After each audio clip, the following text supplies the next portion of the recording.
TechCrunch Disrupt in New York.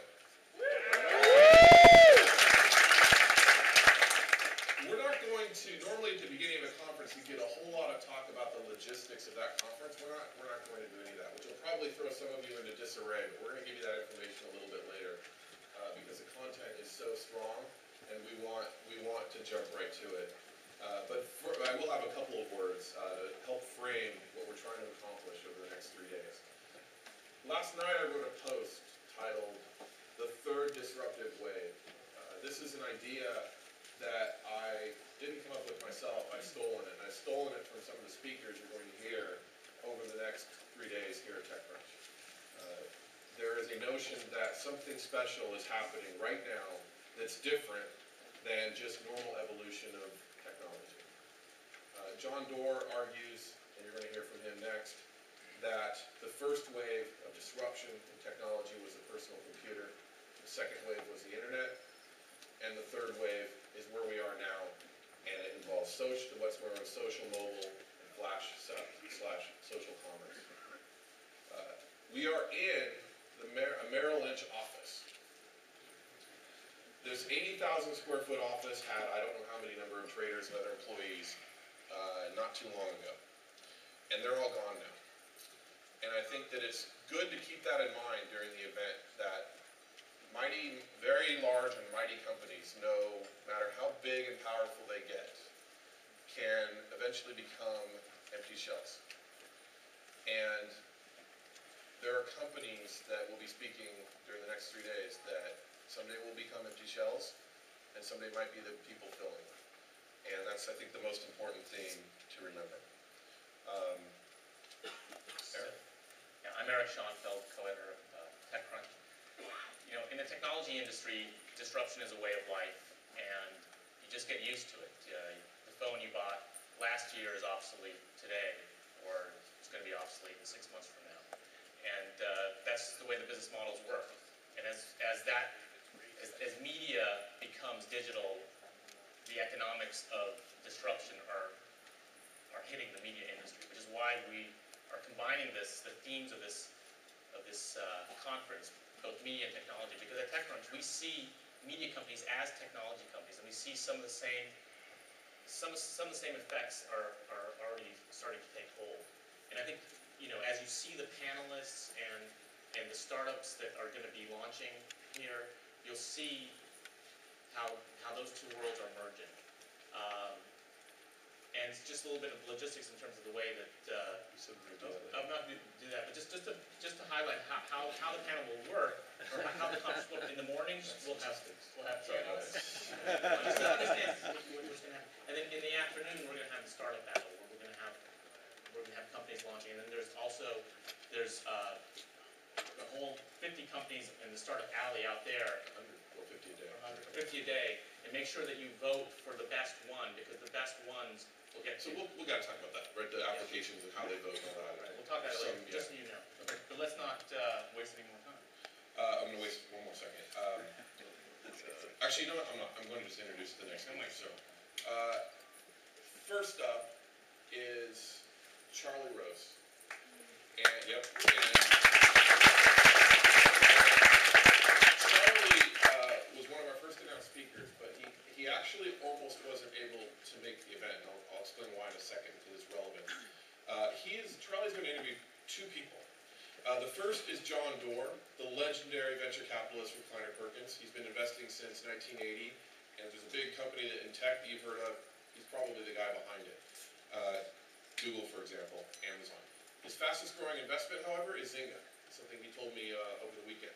The fastest growing company that Kleiner Perkins has ever invested in is Zynga. I'm going to let them get into why that is and how important that is.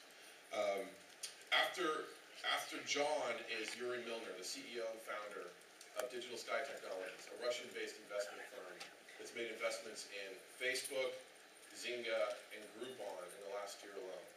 And he has a fascinating way of looking at the growth rate of companies, and we're going to explore that as well.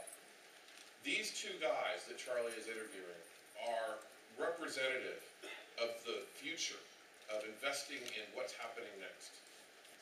Immediately after Charlie leaves here, he's going to go to the airport, he's going to fly to Damascus, which is the oldest, or one of the oldest cities on earth. And he's going to interview the president of Syria on the Charlie Rose Show in a couple of days.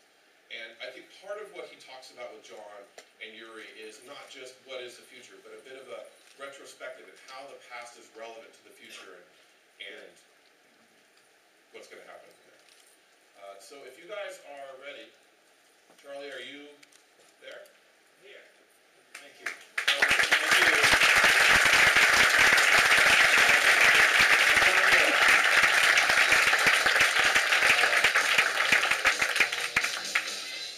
Thank you, Michael.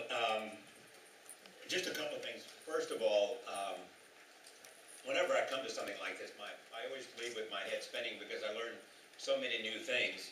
And as Michael said to you, I leave for this trip to the Middle East and Syria and Damascus and a series of other interviews in the Middle East where we're steeped in history but trying to find a way to the future.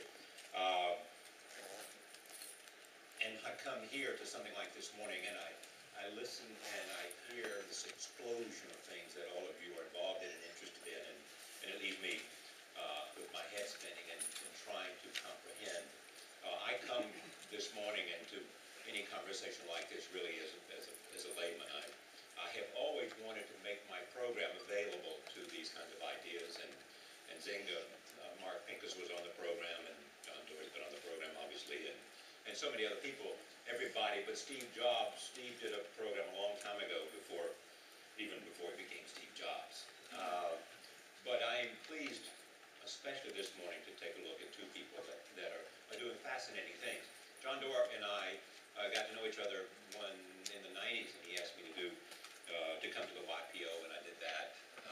And then we became friends and have remained friends. And John's interest in a whole range of things beyond investments from the venture capital standpoint, but including that sense of our future and in terms of energy demands and where we're going in this world makes him this morning a perfectly fascinating guest. So with that, I'd like to begin with a very, very general question, which is where are we in this revolution and this penetration of the internet, and what comes next?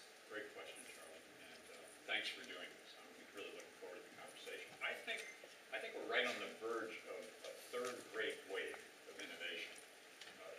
The first wave, the way I like to think about it, was the microchip in the personal computer. It was the Andy Grove and the Steve Jobs in the early 80s that brought those revolutionary technologies to the world and changed all of our lives.